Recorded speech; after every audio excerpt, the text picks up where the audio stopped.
من الشيطان الرجيم. بسم الله الرحمن الرحيم. السلام عليكم ورحمة الله وبركاته. إن الحمد لله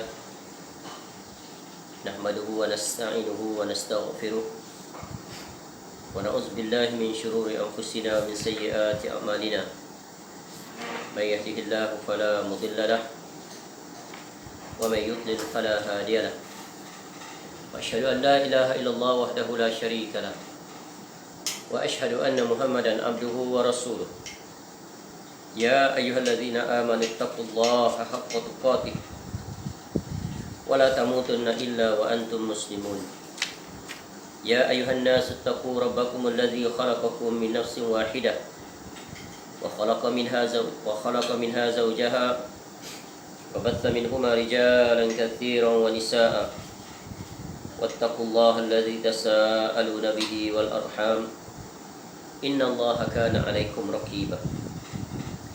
يا أيها الذين آمنوا اتقوا الله وقولوا قولا سديدا يصلح لكم أعمالكم ويغفر لكم ذنوبكم ومن يطع الله ورسوله فقد فاز فوزا عظيما. أما بعد فإن أصدق الحديث كتاب الله وخير الهدي هدي محمد صلى الله عليه وسلم وشر الأمور محدثاتها وكل محدثة بدعة وكل بدعة ضلالة وكل ضلالة في النار. Allahumma inna nas'aluka ilman nafi'ah. Ya Allah, kami memohon kepada Engkau ilmu yang bermanfaat, wa rizqan thayyiba, dan rezeki yang baik, wa amalan mutaqabbala, dan amal yang diterima. Alhamdulillah, kita bersyukur kepada Allah Subhanahu wa taala. Malam ini dapat kita bertemu untuk kita kembali menyambung kitab yang bertajuk Amalan Sunnah Setahun menurut Al-Quran dan As-Sunnah, yang disusun oleh Al-Ustaz Yazid bin Abdul Qadir Jawas Hafizahullahu Ta'ala. Kita masih berada pada bab yang ketiga di bawah tajuk Tauhid adalah semulia-mulia amalan setiap Muslim, yang terkandung padanya 6 perbahasan. Dimulai dengan bahagian A, definisi Tauhid dan macam-macamnya. Disusuli dengan bahagian B, hakikat Tauhid, manfaat, kesempurnaan dan keagungan kalimahnya. Kemudian bahagian C, keutamaan bertauhid kepada Allah Azza wa Jalla. Alhamdulillah, kita telah selesai yang menjelaskan serta mengambil faedah daripada bahagian A sampai bahagian C. Dan untuk malam ini kita akan mula memasuki bahagian D, iaitu di bawah tajuk menjauhkan diri dari syirik, pada muka surat 80. Ya, sebagaimana kewajipan seorang Muslim, iaitu dia wajib mempelajari dan mengetahui serta mengilmui hal yang berkaitan tauhid, iaitu bagaimana dia dapat mentauhidkan Allah dengan sebenar-benarnya. Ya, dengan itu dia akan mendapat kecintaan daripada Allah Ta'ala. Maka wajib pula dia mempelajari tentang hal yang membatalkan tauhid kepada Allah Ta'ala, iaitu syirik. Ya, kerana syirik adalah perkara yang tak diizinkan oleh Allah Ta'ala, iaitu seseorang hamba itu tidak dibenarkan sama sekali yang menyekutukan Allah Ta'ala dengan sesuatu apapun. Dan dia merupakan dosa yang paling besar, kemaksiatan yang paling besar, kejahatan yang paling besar, kezaliman yang paling besar, dosa yang paling besar, dan meraih kemurkaan Allah Ta'ala yang paling besar. Kerana ia telah menyamakan makhluk dengan Khalik pada hal-hal yang menjadi khusus, ya, menjadi kekhususan bagi Allah Subhanahu wa Ta'ala. Sebagaimana Allah Ta'ala berfirman, Ya bunayya la tusyrik billah inna syirka la zulmun azim. Ya, sebagaimana Allah memaparkan tentang wasiat Luqmanul Hakim kepada anaknya, wahai anakku, janganlah engkau mempersekutukan Allah. Sesungguhnya mempersekutukan Allah adalah sebenar-benar kezaliman yang sangat besar. Ya. Dan sahabat Nabi SAW Ibnu Mas'ud radhiyallahu an pernah berkata, Sa'altu Rasulullah sallallahu alaihi wasallam ayu zambi a'zam indallah. Qal an taj'ala lillahi niddan wa huwa khalaqaka. Ya, aku pernah bertanya pada Rasulullah sallallahu alaihi wasallam, iaitu dosa apakah? Ya, dosa apakah yang paling besar di sisi Allah? Satu pertanyaan yang sangat besar. Lalu Nabi SAW menjawab, anta ja'ala lillah, engkau menjadikan, ya, sekutu bagi Allah. Ya, anta ja'ala lillahi niddan, menjadikan sekutu bagi Allah. Ya, sekutu dari jurusan apa ni? Iaitu sekutu atau tandingan bagi Allah Ta'ala dalam hal rububiyah dan uluhiyahnya, iaitu melakukan syirik dari sisi ar-rububiyah. Contoh seperti meyakini adanya pencipta, pemberi rezeki atau pengatur alam semesta selain daripada Allah Ta'ala.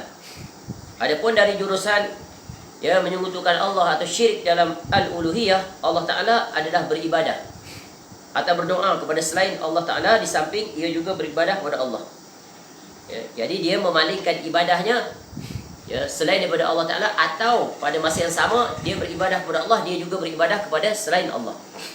Dan ini adalah merupakan dosa yang sangat besar. Jadi Nabi SAW menjawab, engkau menjadikan sekutu bagi Allah padahal dia yang menciptakan engkau. Baik, sekarang kita lihat apa kata Al-Ustaz Hafizahullah Ta'ala pada bahagian D, menjauhkan diri daripada syirik.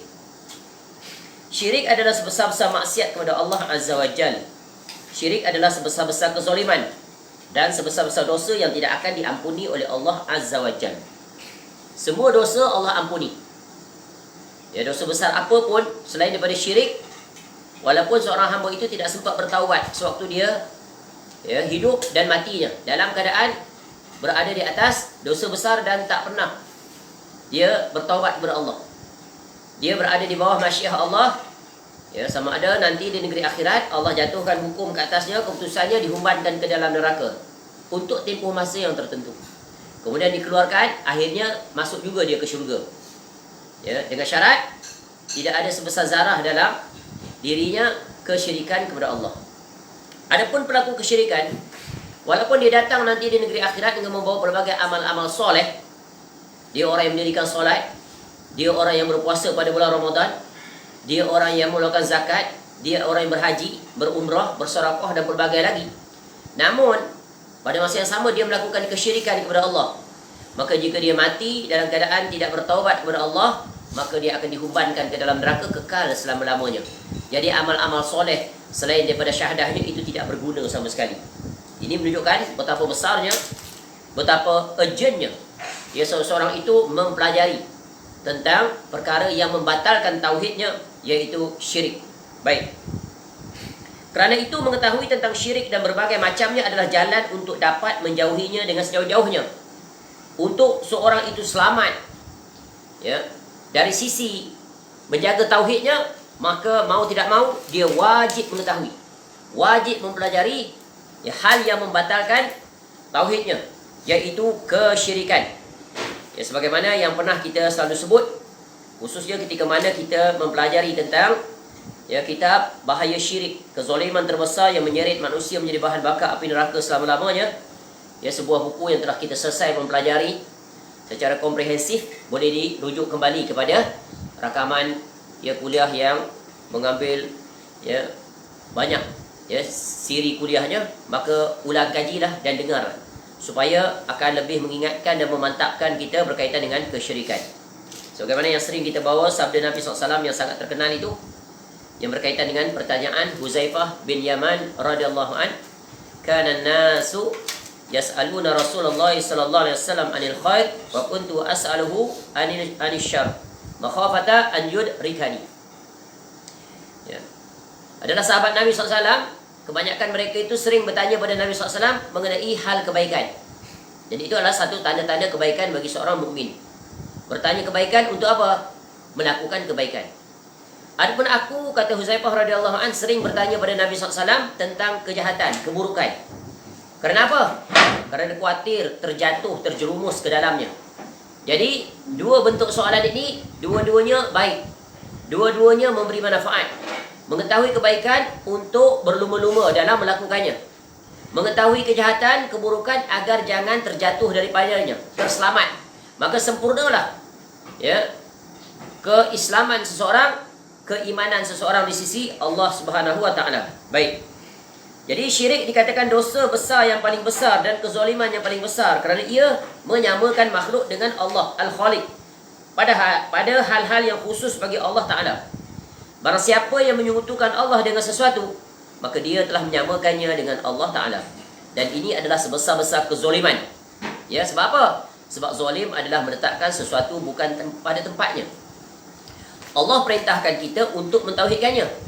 tiba-tiba hamba itu tidak menuruti perintah itu, sebaliknya menggantikan dengan sesuatu yang dilarang oleh Allah Ta'ala. Bukankah itu mengundang kemurkaan Allah Ta'ala? Apa yang diperintah tak dilaksanakan, apa yang tak diperintahkan itu yang dia laksanakan. Sungguh ini adalah orang yang berani sekali terhadap penentangannya kepada Allah Ta'ala, Rabb yang menciptanya, yang memberikannya nikmat yang tak terhitung. Tiba-tiba dia bertolak belakang, bahkan bertentangan dengan apa yang diperintahkan kepadanya.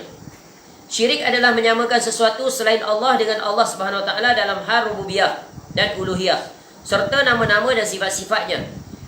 Ini adalah telah kita pelajari apa makna tauhid al-rububiyah, tauhid al-uluhiyah dan tauhid al-asma' was sifat. Maka pada mukadimah berkaitan dengan tauhid telah dijelaskan hal ini. Hendaknya setiap kita telah mengilmui, menguasai, memahaminya dengan tahqiq, kan, sebenar-benarnya.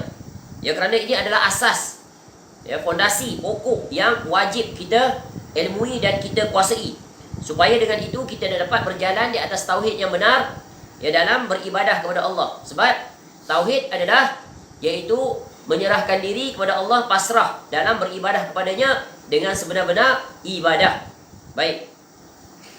Syirik dalam tauhid uluhiyah, yakni ibadah, maksudnya adalah memalingkan salah satu jenis ibadah kepada selain daripada Allah Ta'ala. Dan kita telah sebut makna al-ibadah itu adalah huwa ismun jami'un likulli ma yuhibbuhu Allah wa yardah minal aqwal wal af'al az-zahiratu wal batinah. Satu nama yang mencakupi apa yang minal aqwal wal af'al, perkataan dan perbuatan. Sama ada yang zahir atau yang batin, yang dicintai dan diredai oleh Allah Ta'ala, maka dia adalah ibadah. Maknanya apa yang telah disyariatkan oleh Allah Ta'ala, maka itu adalah ibadah. Apa yang tak disyariatkan oleh Allah Ta'ala, maka itu bukan ibadah. Jadi terang dan jelas definisi ini. Maka ibadah menjadi hak Allah Ta'ala mutlak. Tidak ada hak makhluk untuk campur tangan dalam mensyariatkan sesuatu ibadah, walaupun sekecil-kecil ibadah pada pandangan pembuatnya, iaitu manusia. Tidak ada campur tangan. Apatah lagi ibadah itu yang ditinggalkan oleh Nabi SAW kepada kita lengkap, sempurna, tidak ada kurang dan tak perlukan penambahan. Camkan ni perkara yang wajib berpegang teguh dengannya, yang mana banyak di kalangan umat Islam yang diketuai oleh para agamawan yang telah melenceng dari jalan ini. Mereka berani iaitu membuat syariat baru dengan pelbagai alasan. Alasan yang paling masyhur adalah apa salahnya. Padahal apa salahnya itu bukan kaedah dalam mensyariatkan, menetapkan, menggezetkan sesuatu amalan. Kerana kita telah dicukupkan dengan agama. Allah sebut dalam Quran, al-yawma akmaltu lakum dinakum wa atmamtu alaikum ni'mati wa raditu lakum al-islam madina. Cukup. Berhenti di mana agama itu berhenti. Kerana agama adalah sempurna. Al-aslu fil ibadah at-tauqif wal ittiba'. Asal, pokok dalam urusan agama itu, dalam beribadah kepada Allah adalah tauqifi, maknanya berhenti. Ada contoh daripada Nabi SAW. Nabi berbuat, kita berbuat. Nabi SAW tak berbuat, kita jangan pandai-pandai berbuat. Dan mengikuti, mencontohi. Sebab Nabi SAW Rasulun bal yuta'u wa yuttaba'. Wajib. Nabi SAW adalah Rasul, maka wajib ditaati dan diikuti. Jangan memandai-mandai dalam jurusan agama. Barang siapa yang memandai-mandai mensyariatkan sesuatu, seolah-olah dia telah mengambil peranan Tuhan. Jadi dia telah menyamakan dirinya dengan Allah Ta'ala. Itu juga termasuk dalam syirkun akbar. Baik. Syirik ini ada dua macam. Anwa'ut tauhid, ada dua jenis. Yang pertama adalah dipanggil syirkun akbar, syirik besar. Syirik besar. Satu lagi nanti adalah syirkun asghar. Syirik besar apa maknanya? Iaitu memalingkan suatu bentuk ibadah kepada selain Allah Azza wa Jal. Sebagaimana yang telah kita baca hadis tadi, pada mukadimah awal tadi, iaitu antaj'ala lillahi niddan wa huwa khalaqaka. Sabda Nabi SAW, Nabi SAW sendiri memberikan penjelasan apa makna syirik, iaitu engkau menjadikan sekutu bagi Allah, padahal dia yang menciptakan engkau. Maknanya apa? Yang diciptakan itu wajib tunduk, patuh, taat, beribadah kepada yang menciptakan, tidak selainnya. Itu kaedah yang paling terang, jelas, mudah dalam bahasa yang bahasa yang mudah. Ya, bahasa yang terang, jelas. Ini bukan bahasa ahli kalam, bahasa Nabi SAW. Ya, dapat dicerna oleh akal yang sihat, tidak berbelit-belit. Ya, tidak bersimpang siur, straight to the point. Straight to the point. Ya, loud and clear. Ya. Seperti apa contoh berdoa kepada selain daripada Allah Ta'ala, atau mendekatkan diri kepada sesuatu tersebut dengan cara menyembelih korban atau nazar selain Allah Ta'ala, baik untuk kuburan, jin, syaitan atau yang lainnya. Ya, sebab kita telah belajar dalam bab ibadah, ya, ada jenis-jenis ibadah itu, ya, sebagaimana yang telah kita pelajari dalam kitab Al-Usul Ats-Tsalatsah wa Adillatuha, ya, seperti Islam, iman, ihsan, ya, nazar, berdoa, al-khauf, ar-raja, ya, al-khasyah, al-inabah, at-tawakal, al-ikhlas, dan berbagai lagi. Semuanya itu adalah bentuk ibadah. Ya, korban umpamanya, ya, korban hanya boleh ditujukan, ya, wajib dilakukan untuk Allah Ta'ala.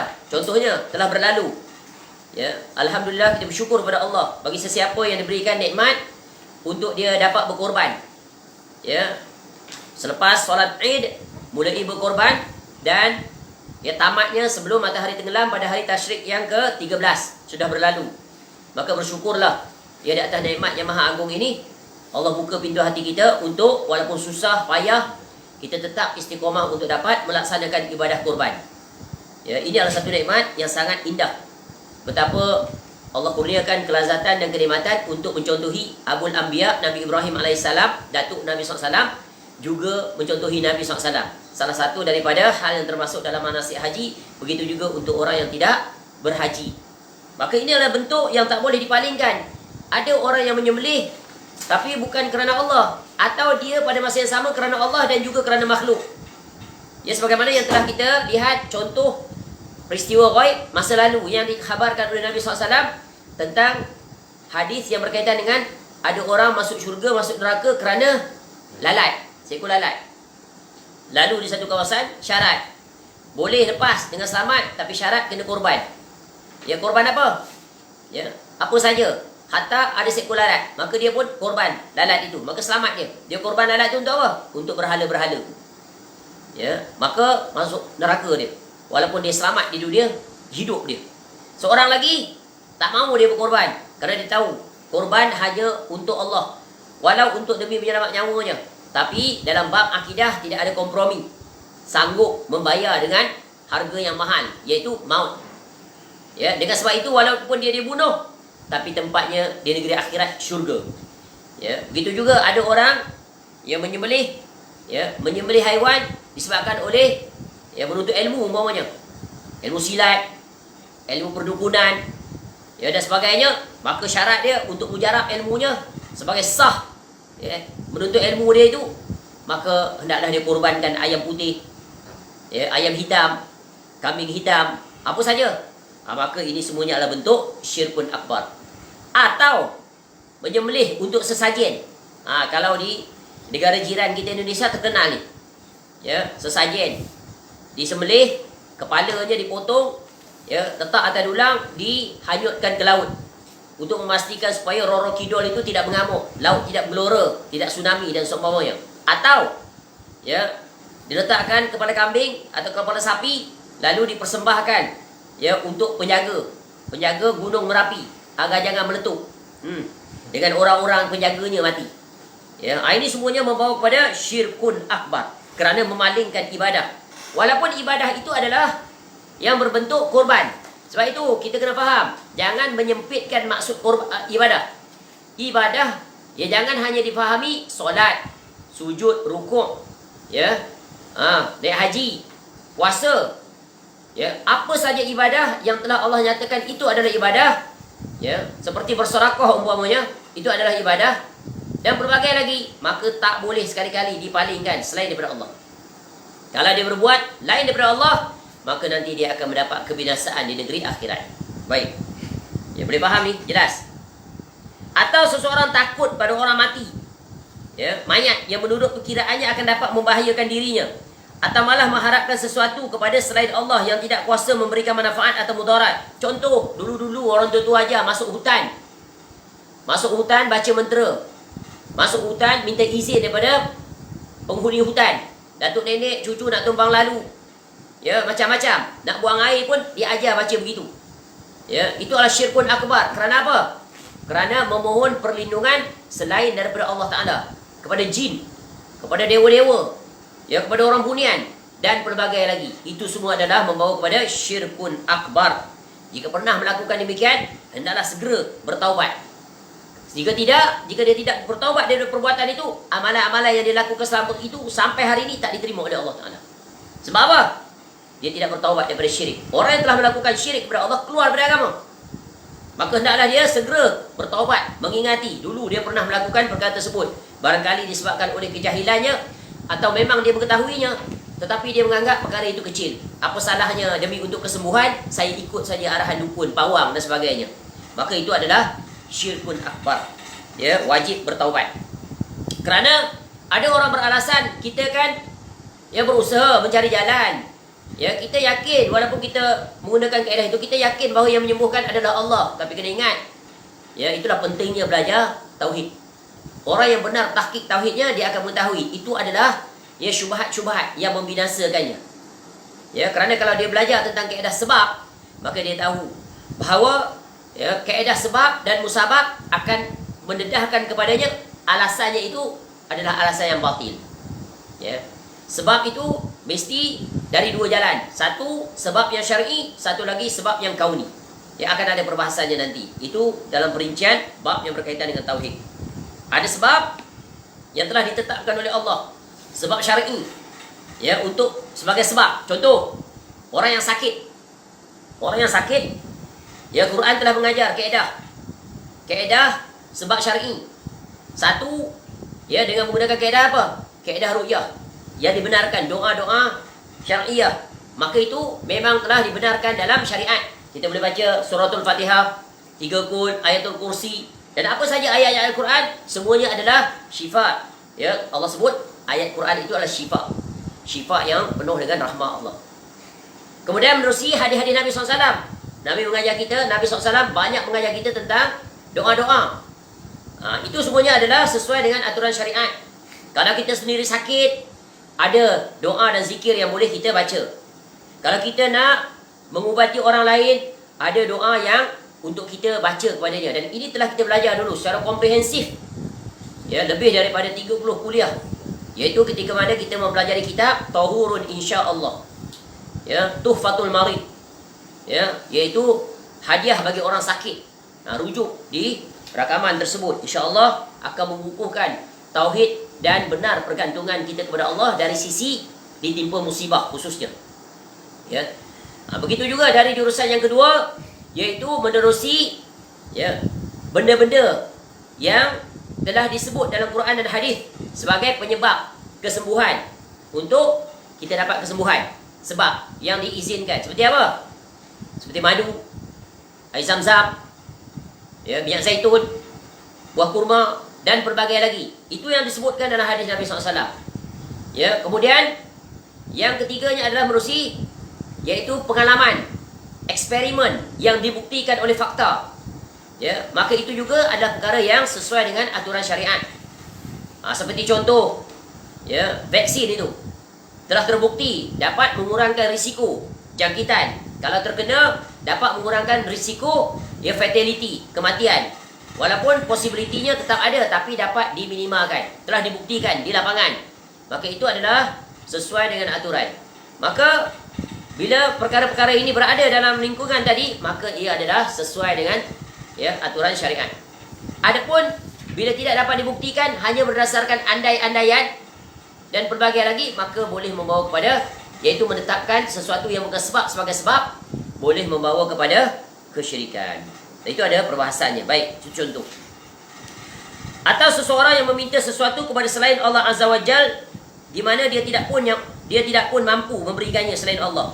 Ya, tidak ada seorang pun yang mampu memberikannya selain Allah. Seperti memenuhi hajat, menghilangkan kesulitan, dan selain itu dari berbagai macam bentuk ibadah yang tidak boleh dilakukan melainkan ditujukan kepada Allah semata-mata. Sebagaimana yang kita sebut kemarin, syarat untuk meminta kepada orang manusia mesti ada 4 syarat. Kalau tidak ada 4 syarat ini, boleh membawa kepada syirkun akbar. Yang pertama, dia hidup. Jadi tak boleh minta pada orang yang telah mati. Ya. Hatta kepada seluruh rasul-rasul alaihi wassalatu wassalam, bermula daripada Nabi Adam alaihissalam sampai Nabi SAW, mereka semua telah wafat. Maka tak boleh kita datang ke kuburan mereka atau dari kejauhan kita berdoa, ya Rasulullah, tolonglah kami menghadapi musibah. Ya, tolonglah angkat musibah ini daripada kami, kerana engkau adalah penyembuh, pengangkat musibah. Maka itu membawa kepada syirkun akbar. Kerana ingat, ya, rukun terhadap syahadah asyhadu anna Muhammadan abduhu wa rasuluh, abdun la yu'bad. Ini kaedah yang kukuh ni. Ya, Nabi SAW adalah hamba, maka tak boleh diibadahi. Ya, minta pada Nabi SAW adalah perkara yang dilarang. Kerana Nabi SAW, ia tidak mampu untuk melaksanakannya. Kerana Nabi SAW telah wafat. Tapi ada orang yang melanggari ini.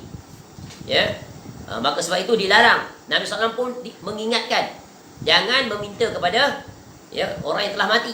Tengok Nabi SAW larang buat perayaan di kuburan, sehingga dilaknat kaum Yahudi dan Nasara dan seumpamanya.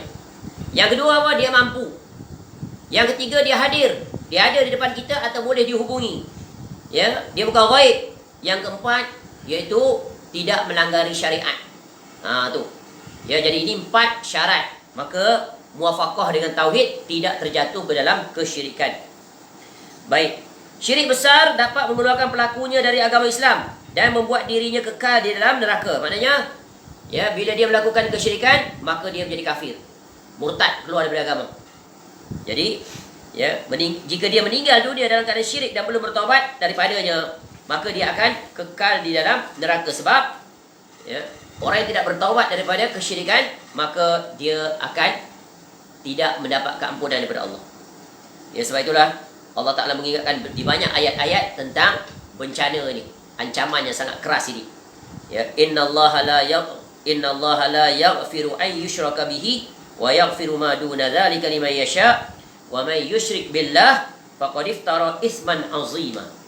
Sesungguhnya Allah tidak akan mengampuni dosa kerana mempersekutukannya, yang syirik, dan dia mengampuni apa saja dosa selain syirik. Itu bagi sesiapa yang dia kehendaki. Barang siapa mempersekutukan Allah, maka sungguh dia telah berbuat dosa yang sangat besar. Ya, dalam surah An-Nisa ayat 48. Begitu juga dalam surah Al-Maidah ayat 72. Innahu man yusyrik billah faqad harramallahu alaihi al-jannah wa ma'wahu an-nar wa ma liz-zalimina min ansar. Sesungguhnya barang siapa mempersekutukan sesuatu dengan Allah, maka sungguh Allah mengharamkan syurga baginya, dan tempatnya ialah neraka, dan tidak ada seorang penolong pun bagi orang-orang zalim itu. Surah Al-Maidah ayat 72. Terang atau tidak? Jadi, ya, apa dalil yang mengatakan bahawa orang-orang yang melakukan syirik akbar itu tidak diampuni dosanya oleh Allah Ta'ala? Ayat ini. Kecuali dia bertaubat. Di mana ada pengecualian itu? Iaitu contoh yang nyata, iaitu orang-orang kafir, bila mereka masuk Islam, diampun tak dosa dia? Diampunkan. Asal kafir, kalau mati dalam keadaan itu, kekal dalam neraka. Tapi bila mereka masuk Islam, maka selamat mereka. Terhapus seluruh dosa-dosa kesyirikan, kemaksiatan, kejahatan. Maka bersih mereka menjadi seorang yang beriman. Dan mereka teguh di atas iman itu, mereka mati di atas iman itu, maka mereka akan masuk syurga. Namun jika mereka berpaling, berbalik, tiba-tiba melakukan kesyirikan dan mereka tidak bertaubat, bahkan mereka pula yang menjadi pelopornya, mengajak manusia kepadanya, maka sungguh itu musibah berganda-ganda bagi mereka. Wal'iyahzubillah. Baik, macam-macam syirik besar, ya, ada banyak. Sedangkan di sini akan disebutkan 4 macamnya, 4 jenis saja. Ya, syirik akbar ni banyak. Dan di sini diberikan kategorinya. Daripadanya akan banyak cabang-cabangnya nanti. Pokoknya ada 4. Yang pertama, yaitu syirik dalam berdoa. Ya, syirik dalam berdoa. Yaitu di samping ia berdoa kepada Allah Azza wa Jalla, dia juga berdoa selain daripadanya. Dan sebagaimana yang telah kita sebut sebelum ini, ketika kita mempelajari kitab Tazkiyatun Nafs, 10 prinsip penyucian jiwa, iaitu jalan yang kedua, prinsip yang kedua adalah doa. Adalah, ya, jalan untuk penyucian jiwa. Ya, jadi doa adalah satu ibadah yang sangat agung. Ya, kerana menunjukkan kebergantungan seorang hamba kepada Rabb-Nya dalam dia meminta apa saja keinginannya kepada Allah Ta'ala. Menunjukkan dia seorang hamba yang sentiasa bergantung hatinya, terpaut hatinya kepada Rabb-Nya. Kerana dia mengetahui dan dia meyakini hanya Rabb-Nya sajalah yang mampu memperkenankan segala permohonannya. sama ada ketika dia hidup di dunia atau di negeri akhirat. Ya. Dan sebagaimana sabda Nabi SAW, ad-doa huwal ibadah. Doa itu adalah ibadah. Ya, maka bila dia adalah ibadah, tak boleh dipalingkan kepada selain daripada Allah Ta'ala.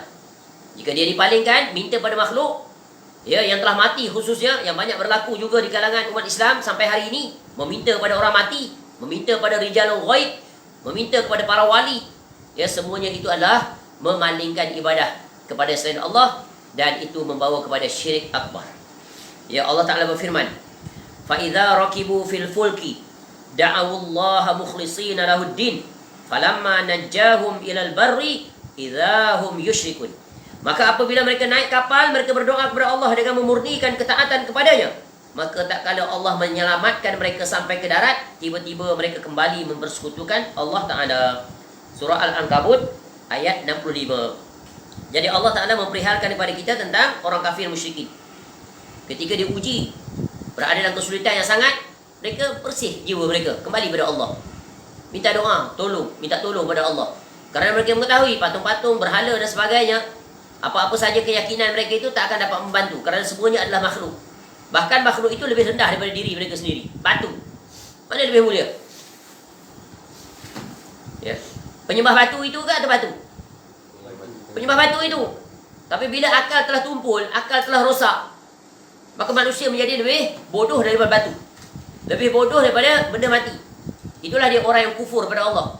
Manusia yang paling bodoh di atas muka bumi ini adalah orang kafir, yang kufur kepada Allah Ta'ala. Allah bagi dia nikmat tak terhitung banyaknya, tiba-tiba dia mengganti Allah Ta'ala, ya, selain daripada Allah Ta'ala sebagai yang diibadahi. Ya. Dan betapa bodohnya mereka itu, mereka menjual iman mereka itu dengan bayarannya apa? Neraka kekal selama-lamanya, demi meraih nikmat yang sementara. Pintar atau bodoh? Paling bodoh di atas muka bumi. Sebab itu orang kafir adalah orang yang paling bodoh di atas dunia ini. Begitu juga orang Islam yang berpaling daripada tauhid adalah orang yang paling bodoh juga. Padahal hidayah telah sampai pada mereka, tiba-tiba mereka berpaling, ganti. Perkara yang jelas mereka nampak gelap, perkara yang gelap mereka jelaskan. Akhirnya mereka sesat. Bukan saja sesat, bahkan menyesatkan orang lain. Maka sungguh itu satu bencana. Sebab itu kita hendaklah sentiasa, ya, memohon doa kepada Allah, minta supaya tetap istiqamah di atas al-hidayah, hidayah yang benar, alal Islam was sunnah. Jadi, ya, doa hendaklah ditujukan kepada Allah.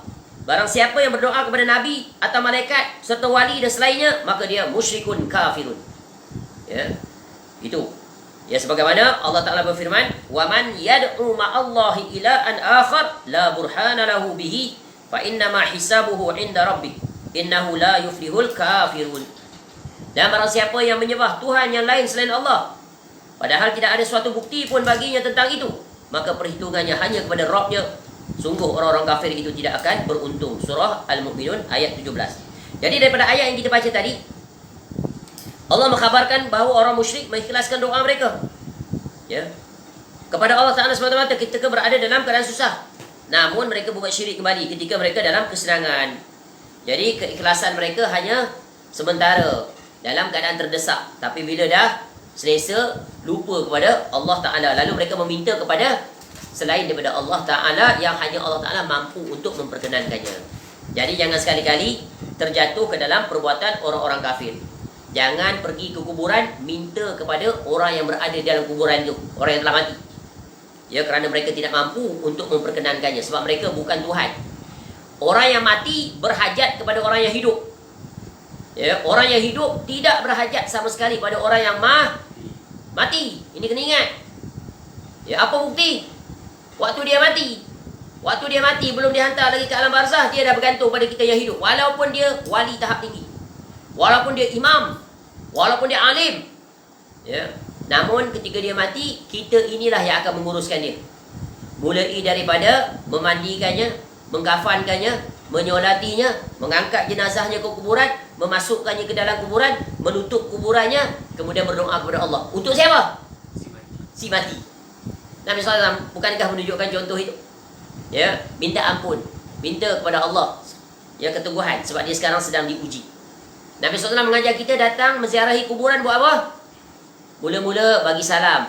Assalamualaikum ahlad diyar minal mu'minina wal muslimin wa inna insyaallah bikum lahikun as'alullahu lana wa lakumul afiyah. Tanggal kasut, masuk ke kuburan, sunnah. Ya. Kemudian tidak melangkah kuburan, tidak memijak kuburan, tidak duduk di atas kuburan, sampai ke kuburan ya menghadap ke kiblat. Menghadap kiblat, kemudian berdoa, minta doa kepada Allah. Ya, ampuni dosa kita, ampuni ahli kuburan. Kemudian mengambil faedah, tafakur dan tadabbur, tazakkur. Ya, muhasabah diri. Satu hari nanti aku akan berada di sini. Apakah persiapan yang telah aku buat? Dan bagaimanakah keadaan orang yang berada di alam barzah ini? Ya, syukur ya Allah engkau masih lagi memberikan peluang dan kesempatan. Adapun mereka sudah tidak ada kesempatan. Yang ada mereka itu sekarang sangat berharap kepada amal-amal yang mereka buat waktu mereka hidup dan juga daripada doa-doa orang yang masih hidup untuk mereka.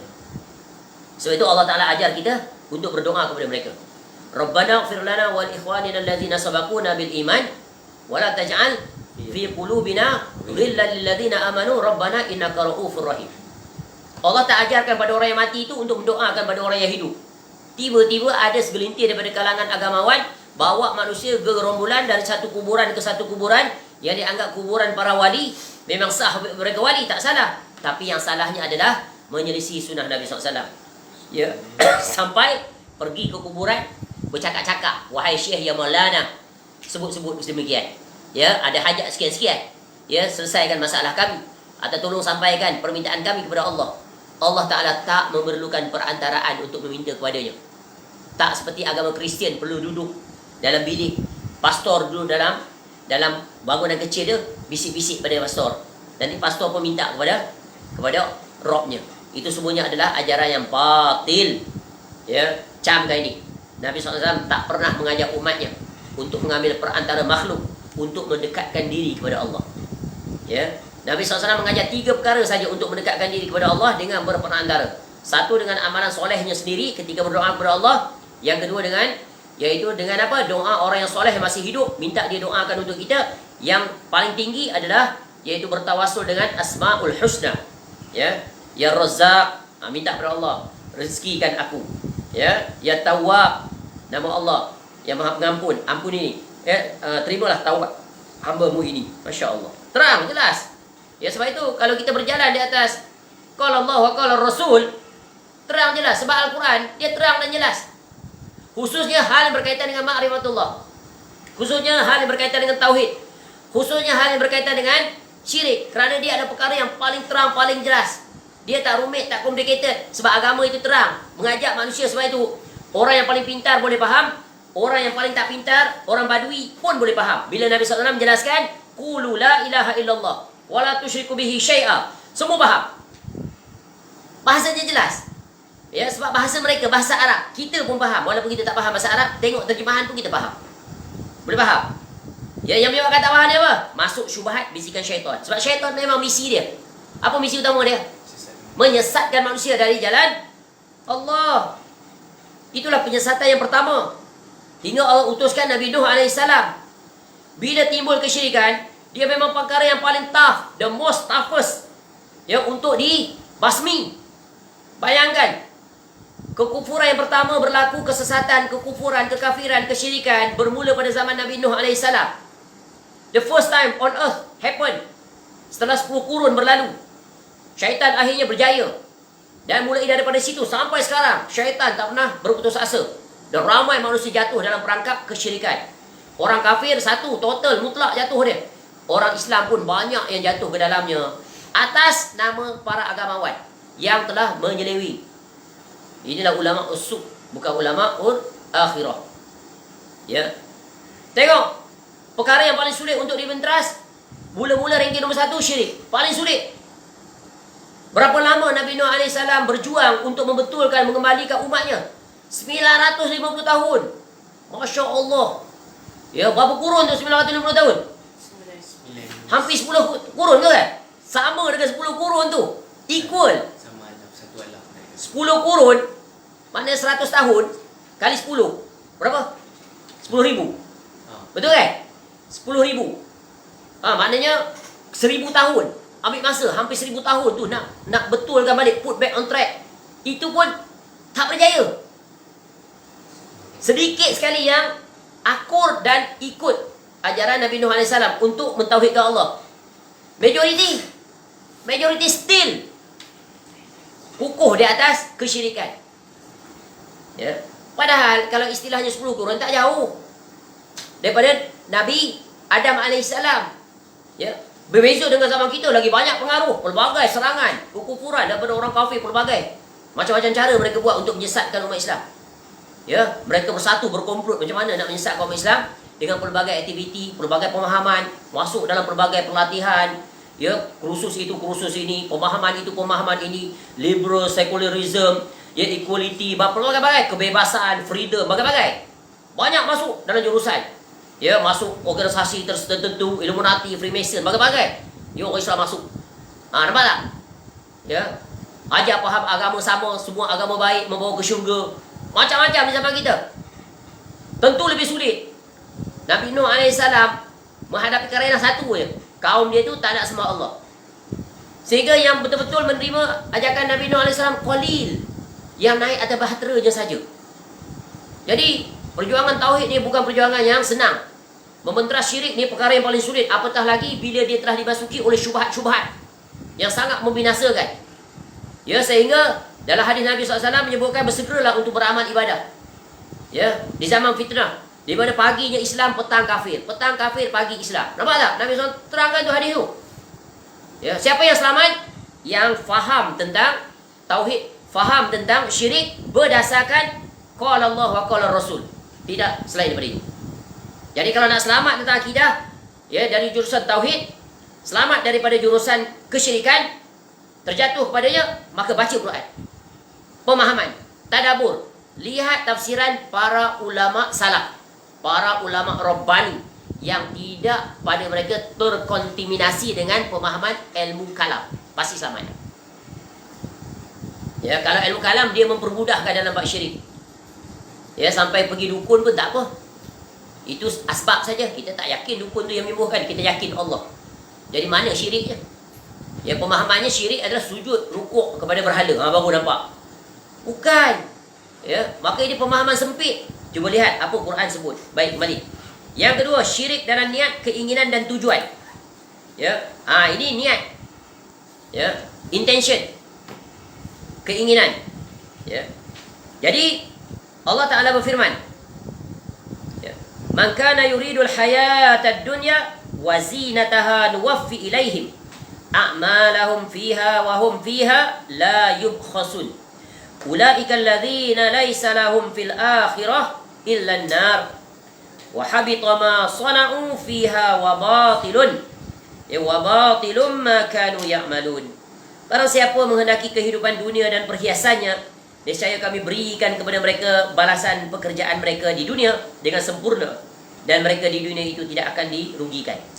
Itulah orang-orang yang tidak memperolehi di akhirat kecuali neraka, dan lenyaplah di akhirat itu apa yang telah mereka usahakan di dunia, dan sia-sialah apa yang mereka kerjakan.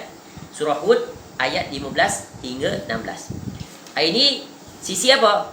Niat, keinginan dan tujuan. Ya, mereka menjadikan dunia ini sebagai matlamat utama. Ya, the ultimate goal ketika hidup di dunia tak lain dan tak bukan untuk memenuhi hawa nafsu dunia. Siang malam wirid zikir dia adalah dunia, duit, kekayaan. Ya, kaya dan bergaya. Tu, biar tak terkenal asalkan kaya. Macam-macam slogan dia buat. Mengajak manusia bersungguh-sungguh untuk jadi kaya. Ya, kaya dunia, bukan kaya akhirat. Mereka menjadi orang kaya yang lupa Allah. Okla. OKLA, orang kaya lupa akhirat, orang kaya lupa Allah. Ya, siang malam mengajak manusia kepada dunia. Ya, dan yang lebih parah, tidak mengambil kira halal dan haram. Ya, bahasa kasarnya, apa saja melintang patah, melintang lalu, ya, apa semuanya halal bagi mereka. Habis semua dirembat, tanpa belas ihsan. Orang punya pun dia inginkan, betapa rakusnya. Sehingga tak mengenali lagi. Rasuah dianggap pemberian, privilege, keistimewaan. Kalau orang lain, kalau kita tak buat, orang lain buat. Tu alasan. Guna kedudukan, guna pangkat, guna jawatan, maka berlakulah konflik of interest. Ya, jawatan hanya kerani, hanya eksekutif. Ya, tapi kekayaan melimpah ruah. Ya, tapi lambat laun jatuh juga, ditangkap juga. Sepandai-pandai tupai melompat, akhirnya jatuh juga ke tanah. Ya, sepandai-pandai menyuruh, akhirnya terbongkar juga. Ya, sebab kebatilan tak akan dapat disembunyikan. Lambat laun Allah akan tunjuk wajah sebenar seseorang. Dalam apa saja, Allah pasti akan menunjukkannya bila orang tidak memiliki niat yang benar kerana Allah. Dalam urusan dunia Allah tunjukkan, akhirnya jatuh juga, ditangkap, dimalukan. Dalam urusan akhirat juga, penampilannya ustaz, Masya Allah, alim, rajin, ya, dan sebagainya. Ya, berpenampilan, ya, rajin bersedekah, rajin berbuat kebajikan. Ya, tetapi kalau ikhlas tidak wujud pada dirinya, maka akhirnya akan terbongkar. Allah akan tunjukkan dan dia sendiri akan dijatuhkan, dipermalukan oleh Allah Subhanahu Wa Taala, kerana Allah Taala dia tak akan mengizinkan orang yang menipu dan berpura-pura. Apatah lagi dalam perkara yang berkaitan dengan agama. Sebab itu niat keikhlasan, ya, ketulusan adalah perkara yang sangat besar. Dia adalah cagaran yang paling utama untuk masuk syurga. Kenapa? Dia adalah intisari buah daripada tauhid yang benar. Baik, boleh faham? Ya, Ibnu Abbas radhiyallahu anhu pernah berkata, ya, ini berkaitan dengan orang yang berpaling daripada niat yang benar, iaitu riya. Nanti akan datang penjelasannya. Ya, Masya Allah. Jadi dia perkara yang sangat besar. Dan Nabi SAW mengingatkan kita, sebagaimana yang diriwayatkan daripada Zaid bin Thabit radhiyallahu anhu, berkaitan dengan syirik dalam niat, keinginan dan tujuan. Man kanatid dunya hammah farraqallahu alaihi amrah wa ja'ala faqrahu baina ainaihi wa lam ya'tihi minad dunya illa ma kutiba lah. Wa man kanatil akhiratu niyyatahu jama'allahu lahu amrah wa ja'ala ghinahu fi qalbihi wa atathu dunya wa hiya raghimah. Barang siapa yang tujuannya semata-mata dunia, maka Allah akan mencerai-beraikan urusannya dan dia akan menjadikan kefakiran berada di depan matanya. Ini akibat orang yang hubud dunia, sehingga dia melupakan kewajipannya sebagai seorang hamba kepada Allah Ta'ala, sehingga dia jatuh dalam pelbagai perkara-perkara dosa. Sedangkan dunia, ya, tidak akan datang kepadanya kecuali sekadar apa yang dituliskan, ditetapkan baginya. Usahalah siang malam, walaupun kaya berbilion-bilion, tapi tak pernah terpuaskan, tak pernah tenang, tak pernah rasa nikmat. Kenapa? Dunia itu hanya sekadar memenuhi hawa nafsu. Bila terpenuhi, ya, cari lagi yang lain, dan begitulah seterusnya. Sudah ada satu kereta, beli 2 kereta. Sudah ada 2 kereta, beli 3 kereta. Ya. Setelah berhutang, habis hutang, hutang lagi. Habis hutang, hutang lagi. Hidupnya diseksa oleh hutang. Tanpa dia sedari, Allah sedang menyeksa dia. Di atas dunia lagi. Ya, Allah buang sifat qanaah. Qanaah ini hanya sifat orang yang ingat negeri akhirat. Kerana dia tahu bahawa kenikmatan, kesenangan, kemewahan yang abadi bukan di dunia. Dunia bukan tempat, ya, untuk menjadi kaya selama-lamanya. Kita biar jadi orang kaya di negeri akhirat. Boleh faham? Tapi bukan bermakna tak boleh jadi kaya di dunia. Tapi jadilah orang kaya yang okia. Bukan okia, okia. Orang kaya ingat akhirat, orang kaya ingat Allah. Maka itulah. Tapi orang seperti itu qalil, ya, gharib. Maka beruntunglah mereka itu. Ya, Islam tak melarang kita jadi kaya. Tapi yang Islam melarang, kaya sebagai niat, ya, tujuan, matlamat utamanya, sehingga dia melalaikan kewajipannya kepada Allah Ta'ala. Ya, apa yang dia ada telah dicukupkan. Sebab itu kita minta doa kepada Allah agar Allah beri kita kecukupan. Cukup. Ya, tak perlu ada sifat tamak haluba. Ya.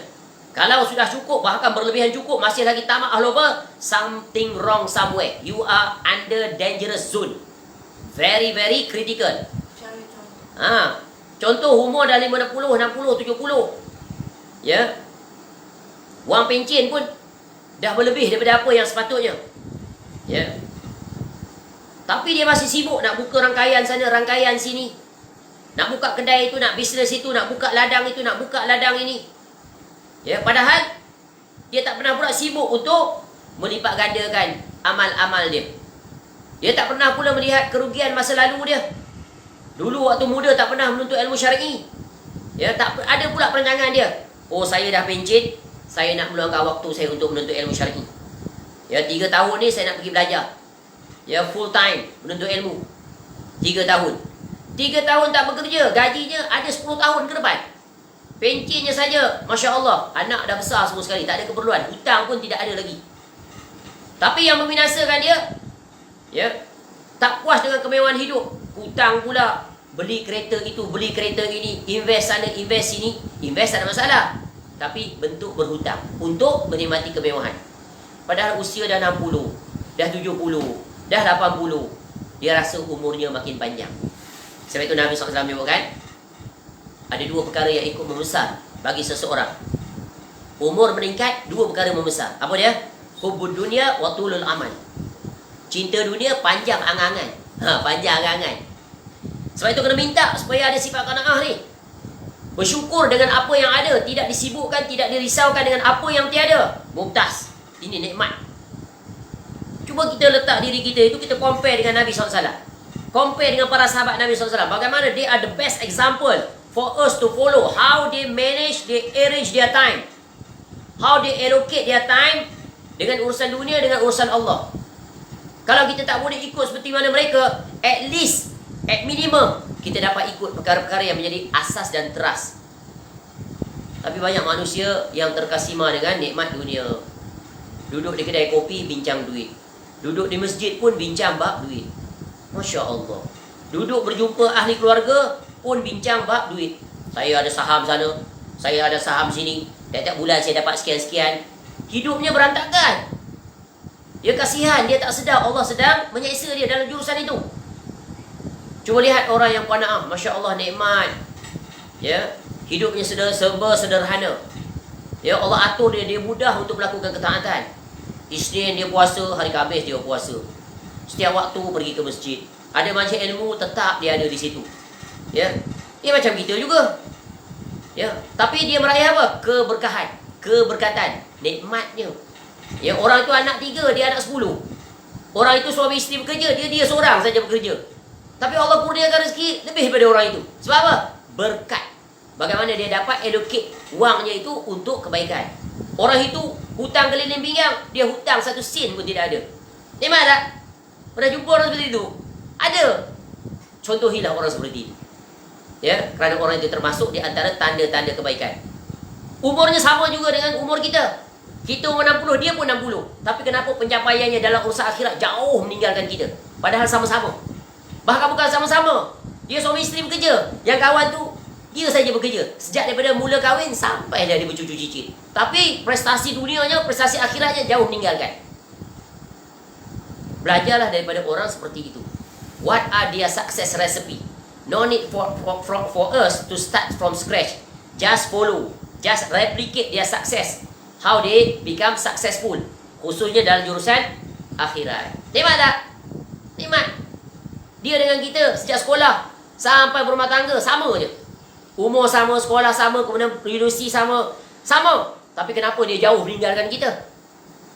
Kerjanya sama. Bahkan barangkali kerja dia lebih baik daripada kita. Atau kerja kita lebih baik daripada dia. Dalam urusan dunia barangkali sama ataupun kita mengalahkan dia. Tapi dalam urusan akhirat, kenapa dia jauh meninggalkan kita? Padahal masa 24 hours equal. Kenapa? Kerana dia good in term of planning, in term of intention, in term of niat dia. Kerana Allah. Sebab itu hadis tadi sebut apa? Ya, yang kedua ni bahagian yang penting. Barang siapa yang niatnya tujuannya akhirat, maka Allah akan menghimpunkan urusan-urusannya. Allah Ta'ala akan menjadikan kecukupan dalam hatinya dan dunia akan datang kepadanya dalam keadaan tunduk. Allah datangkan rezeki yang penuh keberkahan. Sedikit mencukupi. Masya Allah. Inilah benda yang hendaknya kita minta kepada Allah. Sebagaimana Nabi SAW meminta kepada Allah. Cuba lihat Nabi SAW. Zuhud, wara', taqwa dan seluruh sifat-sifat terpuji ada pada Nabi SAW. Nabi SAW memandang dunia ini perkara kecil. Tidak ada nilai. Hatta sebelah setimbang sayap nyamuk. Tidak ada nilai. Dan Nabi SAW telah mengajar kita bagaimana perspektif yang benar melihat sudut pandang dunia. Jangan tertipu dengan dunia. Ad-dunya mal'unatun, mal'unun fiha illa, dunia ini terlaknat. Ya, semuanya kecuali 4 perkara. Yang pertama adalah iaitu orang yang ingat pada Allah. Illa alimun, iaitu ilmu. Ya, ingat pada Allah, beramal, ibadah dan ingat pada ilmu. Ada 4. Maka tak terlaknat. Terlaknat itu maknanya dijauhi. Ya, tidak mendatangkan faedah.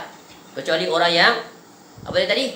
Iaitu orang yang berilmu, menuntut ilmu, mencintai orang ilmu, mencintai majlis ilmu, berzikir kepada Allah, beribadah kepada Allah. Ya. Ini di antara perkara yang dapat diingat. Ini dia. Inilah dia perkara yang mendatangkan keberkahan.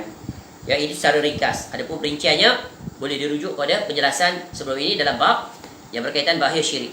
Yang ketiga, syirik dalam ketaatan, yaitu mentaati selain Allah Ta'ala dan hal maksiat kepada Allah Ta'ala.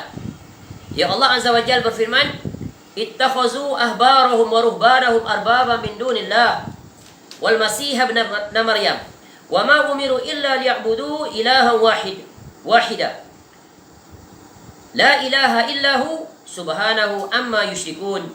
Mereka menjadikan orang-orang alimnya dan rohib-rohib mereka sebagai rob-rob selain Allah. Dan juga mereka menjadikan rob Al-Masih putra Maryam, padahal mereka hanya disuruh beribadah kepada Allah yang Maha Esa. Tidak ada ilah yang berhak diibadahi dengan benar selain Dia. Maha suci Allah daripada apa yang mereka persekutukan. Surah At-Taubah ayat 31. Jadi ini adalah syirik dalam ketaatan, yaitu mentaati perintah selain daripada perintah Allah Ta'ala. Mentaati perintah makhluk, yang mana perintah itu bercanggah dengan perintah Allah Ta'ala.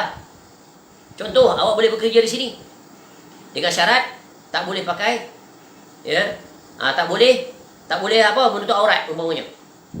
Ya, boleh pakai, tapi pakai yang simple-simple saja. Jangan nak pakai tudung labuh, pakai jubah, tak boleh. Itu kan perkara yang dilarang. Kerana itu adalah pakaian yang memang dituntut sesuai dengan aturan syariat. Awak kena pakai seksi-seksi, berfashion-fashion, cantik sikit, belit sana belit sini. Syarat. Baru sosial, baru maju, pelanggan berdatang. Nanti orang nak entertain customer, nak layan dia orang, baru kita senang dapat projek. Taat, gaji mahal saya bagi ni kalau comply dengan requirement saya. Okey, saya accept, sign. Ini masuk dalam perkara taat kepada selain daripada Allah dalam hal maksiat, demi untuk meraih sedikit habuan dunia. Kalau lelaki pula, boleh sini, ya, tapi tak boleh pakai kopiah. Tak apalah, kopiah tu sunat, tapi itu syariat, syiar. Ya, dia tak suka menunjukkan benci dia pada penampilan syar'i. Ataupun janggut tak boleh pakai sini. Ya, kena cukur semuanya kalau nak kerja di tempat kami. Ataupun awak kena kerja bahagian ni, bahagian penjualan, pengurusan apa? Arak, liquor. Awak kena buat ini. Ya, awak jadi chef kan? Kena masukkan makanan-makanan ni. Ya, baru sedap. Tu syarat. Kalau tak ada prinsip, taat. Padahal itu perkara maksiat. Bukankah kita dilarang untuk taat dalam hal kemaksiatan? Perkara haram, kita pun berbuat. Ya, Masya Allah. Terlibat dengan riba. Ya, dia pula jadi pelopornya, sign riba, approve dan sebagainya. Dia tahu perkara itu haram. Ya, Masya Allah. Ini ya, datang daripada dua jurusan. Boleh menyebabkan syirkun akbar atau syirkun asghar, tergantung pada niat dan kepemahamannya. Namun yang terbaik keluar daripada itu. Bumi Allah ini luas, rezekinya Allah itu ada di mana-mana. Ya, sedikit tapi berkat, halal. Ya, lebih baik daripada banyak tapi haram. Kerana nanti makanan yang haram itu akan membakarnya di api neraka. Dan Allah tarik kenikmatan, keberkatan ketika hidup di dunia.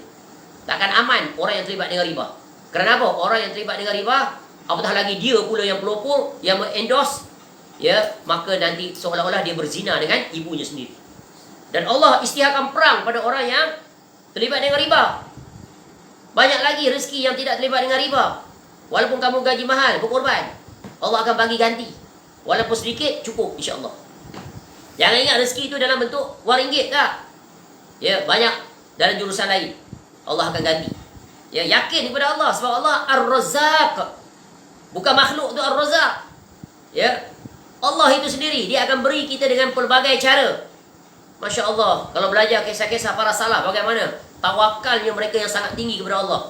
Salah seorang ulama tabi'in, terkenal dia di zaman salah satu pemerintah Islam, ya, pada tahun sekitar awal zaman salaf, tahun 100 lebih. Nama dia apa? Nama Al-Aqsam hujungnya. Ya, rahimahullah, memiliki 9 orang anak. Satu hari dia keluar nak meninggalkan keluarga dia, nak pergi menuntut ilmu.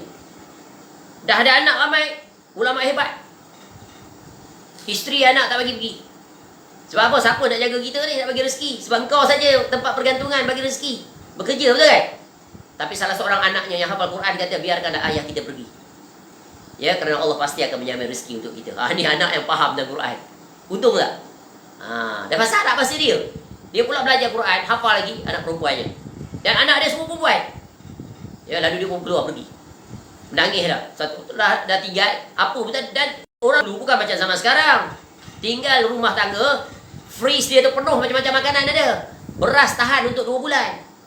Ya, semua komplit dah sebelum nak keluar musafir. Nak outstation. Tak, ini rumah hari tu ada, hari tu saja. Esok lain kira. Ibarat peribahasa orang tua dulu apa? Kai pagi makan pagi, kai petang makan petang. Tu zuhud, miskin. Tapi mereka bergantung pada Allah sangat tinggi. Lalu keluar dia. Kemudian dah berlalu hari petang, lapar nak makan. Makanan tu tak ada. Yang ada air je. Lapar. Lapar minum air tak selesai masalah. Tetap lapar betul kan? Dalam keadaan begitu, dia tiba-tiba lalu gerombolan tentera yang baru pulang daripada perang kalau tak silap. Dan kasar cerita begitu. Lalu berhenti di depan rumah mengetuk rumah mereka. Lalu dibuka. Ya. Minta air. Tentera dahaga. Tentera dahaga minta air. Ada air, makanan tak ada, bagi air. Lalu dia tanya rumah siapa ni? Ini adalah rumah sekian-sekian. Itu Al-Ansab ulama itu. Kenal dia. Sebab dia ulama. Ya. Lalu turun dia. Yang turun tu siapa? Raja. Raja tu sangat kenal. Ya, si ulama tadi. Lalu dia punggah barang-barang dia, dia bagi seluruhnya. Banyak bagi. Maka kaya lah dia. Nampak tak? Tengok. Allah dia maha berbuat. Bila hambanya yakin bertawakal kepada Allah, ya sebagaimana hadis ini. Tapi masalahnya kita tak yakin. Something wrong with our tauhid. Pergantungan kita kepada Allah, tawakal kepada Allah kita tu lebih kepada tawakal kepada manusia. Bila kita bertawakal pada manusia, maka Allah akan serahkan kita pada manusia. So hewaya. Boleh faham ni? Sebab tu Nabi SAW mengajar kita belajar daripada burung. Tawakal burung tu. Seperti seekor burung. Gerombolan burung yang keluar di pagi hari. Balik kenyang. Betapa banyak burung yang ada di rumah kita ni. Sekitar. Kalau di kampung, betul kan? Macam-macam spesies burung ada. Awal pagi. Dah bangun dah. Di samping ayam yang awal bangun, burung pun awal bangun. Macam-macam kicauan dia. Burung pipit lah. Ya, burung merbah lah. Burung tukukur lah. Burung ketitir lah. Burung murai lah. Ya, burung apa lagi? Ya, burung kelicap lah. Ya, macam-macam burung. Burung punai tanah lah. Tengok pagi dia buat apa. Cuba tengok burung tu pagi-pagi. Ya, keluar daripada sarang. Anak baru menetas. Naik dia satu pohon. Naik satu pohon. Dapat dia ulat bulu seekor. Bawa balik bagi anak. Cap makan bagi anak dulu. Jangan lagi dia pergi lagi mana-mana pusing. Pusing. Jangan lagi balik. Ya. Selesa tidur lena dia kekenyangan. Ada rezeki dia untuk setiap hari. Tengok ayam yang kita pelihara. Nampak? Ada makanan dia. Kucing gelandangan datang. Dia buat muka sedih, buat muka welfare. Kita geram kat dia. Datang pula kucing. Kita tak minat kucing. Datang pula. Ingat, itu ujian daripada Allah kepada kita. Allah nak tarbiyah kita ni. Ya. Kucing pula baik pula. Gelandangan, tak masuk rumah, tak curi pun. Ya, kita pun bagi dia makan. Memilih pula kucing ni. Bagi makan yang apa panggil pellet Whiskies. Whiskies tak nak makan. Memilih nak makan ikan fresh. Direbus pula tu. Cerewet sungguh ikan gelandangan ni. Kucing gelandangan. Tapi Allah nak tarbiyah kita. Asbab bagi makan kucing tadi, masuk syurga. Mustahil tak? Tak mustahil. There is nothing impossible. Everything is possible. Allah Ta'ala dia nak mendidik kita, nak menguji kita. Dia berjaya kita dari jurusan ibadah kepadanya. Berjaya dari jurusan muamalah sesama manusia. Rupanya gagal di sini. Banyak kita terlupa, terlepas pandang. Sebab tu apa saja yang berlaku semuanya di bawah aturan Allah Ta'ala. Jadi syirik ketaatan. Ya, taat kepada seperti ini. Ya, orang-orang rabai Yahudi, Nasara ni menjadikan rabai dia padri-padri yang ditaati. Sebab itu kena ingat kaedah. Yang merosakkan agama, yang menyimpangkan agama, yang menyesatkan manusia bukan orang awam. Orang agama. Dari dulu lagi dah. Ya. Tengok zaman Nabi Musa AS. Siapa yang menyesatkannya? Orang Yahudi. Ya. Yang paling terkenal siapa? Samiri. Nabi Musa AS baru pergi. Ya, dah selamat dah menyaksikan pelbagai peristiwa yang menakjubkan dari langit. Turun makanan manna wasalwa. Satu-satunya kaum yang melihat laut terbelah dua. Boleh lalu bawah. Kita mana pernah lalu gitu. Betul kan? Sungai pun tak pernah lalu terbelah dua. Ya, di terbelah laut. Lalu di dasar laut. Dapat tengok. Barangkali kalau menakjubkan agak ketika laut tu terbelah dua, nampak ikan sebelah sini, ikan sebelah sini. Ya Allah. Allah menunjukkan kebesarannya. Ya. Dan mereka mendapat khabar, mengetahui Nabi Musa AS berbicara dengan Allah Ta'ala secara langsung. Sebab itu Nabi Musa AS dikenali sebagai Kalimullah. Satu-satunya Rasul yang diberi gelaran Kalimullah, berbicara langsung dengan Allah. Masya Allah. Dah sampailah di gurun Sinai itu. Ya, berpaling pula, suruh masuk Baitul Maqdis, tak nak berperang. Pergilah kau Musa dulu. Punya jahatnya kau Yahudi sampai sekarang. Ya. Jahat nombor 2 Nasrani. Tu. Sehingga mereka dua-dua ni, kita orang Islam merakamkan kemurkaan Allah kepada mereka. Ihdinas siratal mustaqim, siratal ladzina an'amta alaihim, tu al-maghdub al-dhalin. Dua-dua tu kita sebut. Bukan bermakna tuju pada dia. Boleh berlaku juga pada umat Islam bila mencontohi, mengikuti ya jalan hidup mereka. Seperti ni ayat ni. Taat. Ya. Sehingga Adi bin Hatim datang pada Nabi SAW, Nabi SAW tegurnya dengan mendatangkan ayat ni. Yang ketiga tu belum Islam, pakai salib, di Kristian. Lalu Nabi SAW baca ayat ni, Adi bin Hatim kata, kami tak sembah, tak sujud, tak rukuk pun pada rabai pendeta kami. Kata Nabi SAW apa? Ketika rabai kamu tu menghalalkan yang haram, mengharamkan yang halal, kamu ikut. Ya. Ni taklidul a'ma. Ikut buta tuli. Dan itulah yang berlaku. Ya, para agamawan ini ramai sekali fanatikus dia. Ta'asub, tahap buta, buta tuli. Tak boleh kritik, tak boleh tegur. Ya, mensucikan, mengkultuskan, mengkuduskan orang-orang yang berpenampilan agamawan. Walaupun dia bukan ahli agamawan, tapi akhirnya dipanggil agamawan. Sebab apa? Masyarakat kita khususnya bila pakai kopiah, pakai serban, pegang tasbih, pegang tongkat, pakai selendang, ustaz. Bercakap sikit, ustaz. Betapa cepatnya ditipu. Ya. Padahal latar belakangnya tidak pernah belajar tentang ilmu syar'i secara ya mengikut kaedah-kaedahnya. Cukup tukar penampilan, berceramah sana sini, ustaz. Artis baru bertaubat, pakai kopiah, pakai jubah, diusung ke sana kemari, dipentas-pentas ceramah. Apa yang boleh disampaikan? Dia tu ahli maksiat, baru saja bertaubat. Dia dilarang untuk dia berceramah. Pergi menuntut ilmu, wajib memperbaiki diri. Tapi itulah masyarakat, itulah mentaliti masyarakat, sama je dengan orang tu. Sebab tu jangan hairan kalau kita dapat pemimpin kita kata dia zolim, dia jahat. Sebenarnya yang jahat tu kita tu. Ya. Dia pasangan dia sama. Pemimpin yang beriman, rakyatnya beriman. Pemimpin yang jahat, akibat rakyat yang jahat. Dia padan. Itu kaedah. Ya. Sebab itu bagaimana dulu ya Nabi SAW, para sahabat diberikan kemuliaan, kekuasaan dan sebagainya. Sebab apa? Mereka generasi terbaik. Orang yang mengikuti mereka juga adalah yang terbaik. Sebab tu Sayyidina Ali radhiyallahu anhu pernah orang datang dia, kritik dia. Komen pada dia. Kenapa dulu sama Abu Bakar, sama Umar, sama Uthman, aman, damai, tenang. Ya, Islam berjalan dengan baik. Tapi bila kamu jadi khalifah, banyaknya kekacauan. Banyaknya. Tak stabil sana sini. Dibahas tambah hal lah, nak bagi faham. Lalu kata Ali radhiyallahu anhu, kenapa zaman Abu Bakar, Umar, Uthman tu jadi begitu? Sebab orang yang berada di bawahnya orang seperti aku. Tapi zaman aku dia orang macam kamu. Tu. Macam mana nak aku dah dapat atur kamu? Nampak tak? Jadi kaedahnya apa? Wajib kembali cara memperbaiki umat, kaedah tasfiyah wa tarbiyah. Membetulkan kembali, memperbetulkan kembali ajaran agama ini agar murni sesuai dengan agama yang dibawa oleh Nabi SAW. Yang telah banyak berlaku tokok tambah, iaitu bid'ah dan pelbagai lagi khurafat, takhayul masuk dalam agama yang bukan agama. Yang kedua adalah mendidik, mentazkiyatun nafs. Ya, cuba lihat lisan orang di zaman sekarang sangat berbisa, mematikan. Dia suruh tajam, laser tanpa batasan, takzib di mulut dia. Macam-macam tulisan, ucapan. Ya Allah. Tadi contoh, kalau tokoh tu telah dikultuskan, tak boleh langsung disentuh. Padahal ditegur dengan fakta dan seumpamanya, melenting, melompat, keluar kata-kata kesat, kata-kata kasar. Ya, sungguh mengerikan keadaan umat Islam di zaman sekarang. Dan ini boleh membawa kepada apa? Ta'assub mengkultuskan, akhirnya meletakkan orang itu level maksum, setara dengan Nabi SAW.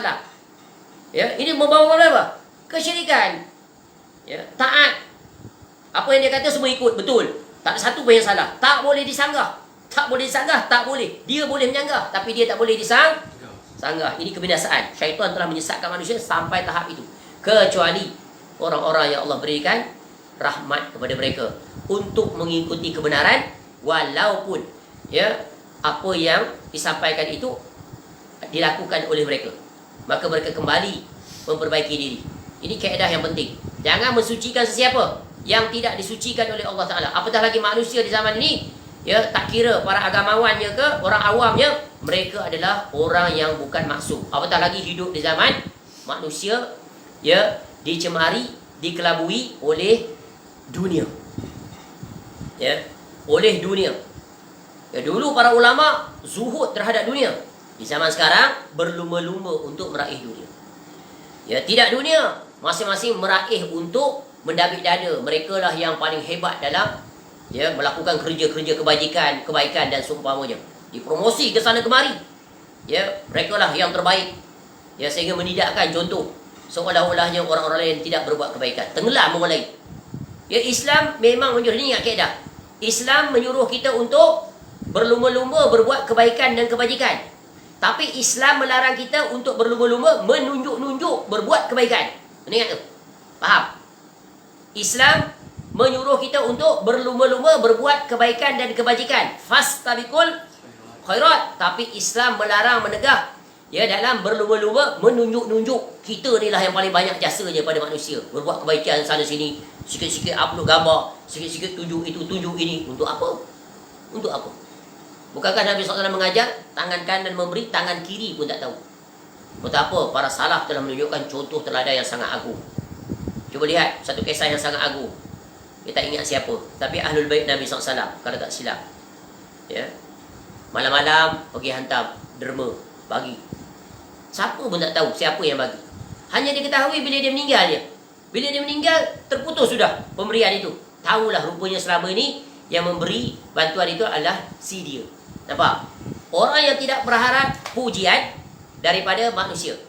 Orang yang tidak berharap untuk diketahui, untuk dimuliakan, untuk dipuji oleh penduduk bumi. Apa yang diharap adalah dipuji, diketahui oleh penduduk langit. Itulah dia. Benar mereka dalam syirik niat, dalam niat dan juga ketaatan hanya kepada Allah. Baik. Yang terakhir, keempat, syirik dalam mahabbah, iaitu kecintaan. Syirik mahabbah itu adalah mahabbah ubudiyah yang merupakan suatu keharusan, kewajipan untuk memuliakan, mengagungkan, merendahkan diri dan tunduk hanya kepada Allah semata, tidak ada sekutu baginya. Barang siapa yang menyintai selain daripada Allah dengan kecintaan yang sama dengan Allah Ta'ala, berarti dia telah berbuat syirik akbar. Adapun cinta alamiah, cinta yang tabi'i, seperti cinta harta, keluarga dan anak dan sebagainya, maka tidaklah termasuk demikian. Kecuali kalau dia meletakkan itu mengatasi Allah Ta'ala. Boleh faham? Bila dia diberi dua pilihan, dunia dan akhirat, dia pilih dunia. Dia sanggup korbankan agama dia. Maka itu membawa pada syirkun akbar. Sebab cinta daripada jawatan. Awak nak jawatan ni, awak kena buat ni. Awak kena langgar ni, awak kena buat ni. Perkara-perkara kesyirikan. Awak kena buat maksiat. Dia taat. Sebab apa? Untuk meraih dunia. Itu syirkun akbar. Sebab apa? Taat kepada manusia. Yang dilarang kita menyerahkan diri untuk taat kepadanya. Boleh faham ni? Jadi syirik dalam mahabbah, kecintaan, iaitu menyamakan Allah Ta'ala dengan selainnya dalam hal kecintaan. Allah Subhanahu Wa Ta'ala berfirman, "Wa minan nasi man yattakhidhu min dunillahi andadan yuhibbunahum ka hubbillah. Walladzina amanu ashaddu hubban lillah. Walau yaral ladzina zalamu yarawna al-'adzaba anna al-quwwata lillahi jami'a wa anna Allah syadidul 'adzab." Dan di antara manusia ada orang yang menyembah tandingan selain Allah. Mereka menyintainya sebagaimana mereka menyintai Allah. Dia cinta. Kenapa sembah berhala? Saya sayang berhala tu, kerana dia adalah Tuhan saya. Tu. Dia cinta berhala tu. Melebihi daripada cinta kepada Allah Ta'ala. Adapun orang-orang yang beriman sangat besar cintanya kepada Allah. Dan seandainya orang-orang yang berbuat zalim itu mengetahui, ketika mereka melihat siksa pada hari kiamat, bahawa kekuatan itu kepunyaan Allah semuanya, dan bahawa Allah amat berat siksanya, ini nescaya mereka akan menyesal. Al-Baqarah ayat 165. Jadi ini adalah 4 bentuk kesyirikan yang membinasakan, yang membawa pelakunya ke dalam neraka. Kekal abadi mereka di situ, kecuali mereka sempat bertaubat kepada Allah Subhanahu Wa Ta'ala. Maka ini adalah prinsip penting sebagai gambaran ringkas kepada kita untuk berjaga-jaga, berhati-hati agar jangan terjatuh dalam perkara yang sangat membinasakan ini, sebagaimana yang telah kita sebut sabda Nabi SAW tadi. Kemudian digubah dalam bentuk syair atau sajak, ataupun dalam bentuk manzumah. Araftu syarr la li syarri lakin li tawaqqi. Wa man la ya'rifi syarra minan nasi yaghu fi. Aku mengetahui keburukan bukan untuk berbuat keburukan, akan tetapi agar aku dapat menghindarinya. Kerana barang siapa yang tidak mengetahui keburukan, maka dia pasti akan terjatuh ke dalamnya. So we must have knowledge both. Ya, perkara yang menyelamatkan kita dan perkara yang akan merugikan kita. Perkara yang menguntungkan, perkara yang merugikan. Maka wajib diketahui kedua-duanya supaya kita selamat. Ya, menjaga diri agar sentiasa berada di atas jalan ya ketauhidan dan tidak sekali-kali jatuh terjerumus ke dalam kesyirikan. Sama ada syirkun akbar ataupun syirkun asghar, dua-duanya adalah perkara yang membinasakan seorang hamba di sisi Allah Ta'ala di negeri akhirat. Wallahu a'lam. Selesai sudah, iaitu syirik yang pertama. Ya, pembahagian daripada dua syirik dari jalan syirkun akbar, dan insya-Allah panjang umur kita akan masuk kepada perbahasan yang kedua, iaitu syirkun asghar. Ya, syirik kecil. Ya, adapun ada juga para ulama membahagikan pada tiga, iaitu syirkun asghar ya dan syirkun khafi. Ya, namun untuk memudahkan, kerana syirik khafi itu termasuk dalam syirkun asghar. Akan datang nanti penjelasannya. Jadi boleh pada muka surat 84. Wallahu a'lam. Mudah-mudahan Allah menjaga tauhid kita, menyelamatkan kita daripada terjatuh ke dalam syirkun akbar ataupun syirkun asghar. Ya, mudah-mudahan Allah memurniakan kita ilmu, kefahaman, dan Allah berikan kita hidayah, teguhkan hati kita di atas istiqamah, di atas tauhid. Ya muqallibal qulub, tsabbit qalbi ala dinik. Allahumma ahyina 'ala al-islam was sunnah. Ya Allahumma ahyina wa amitna 'ala al-islam was sunnah. Dan dengan itu semoga ya kita mati dalam keadaan husnul khatimah di atas tauhid, yaitu la ilaha illallah dakhalal jannah. Semoga kita dihimpunkan ke dalam syurga di negeri akhirat bersama pengarang kitab ini yang telah memberikan kita faedah yang sangat banyak, tak terhitung ya, dengan himpunan ya perkara-perkara, jalan-jalan yang menyelamatkan kita ya dalam hak menegakkan ubudiyah kepada Allah. Di samping melaksanakan yang wajib, kita berusaha untuk menegakkan amalan-amalan yang sunnah setahun ya menurut Al-Quran dan Sunnah. Dapat bersama dengan Rasulullah SAW, ma'al ladzina an'amta 'alaihim minan nabiyyin was-siddiqin wasyuhada'i was-shalihin wa hasuna ulaika rafiqa. Wallahu a'lam. Subhanakallahumma wa bihamdika asyhadu an la ilaha illa anta astaghfiruka wa atubu ilaik. Sallallahu ala nabiyyina Muhammad wa ala alihi wa sahbihi wasallam. Wa akhiru da'wana anil hamdulillahi rabbil alamin. Assalamualaikum warahmatullahi wabarakatuh.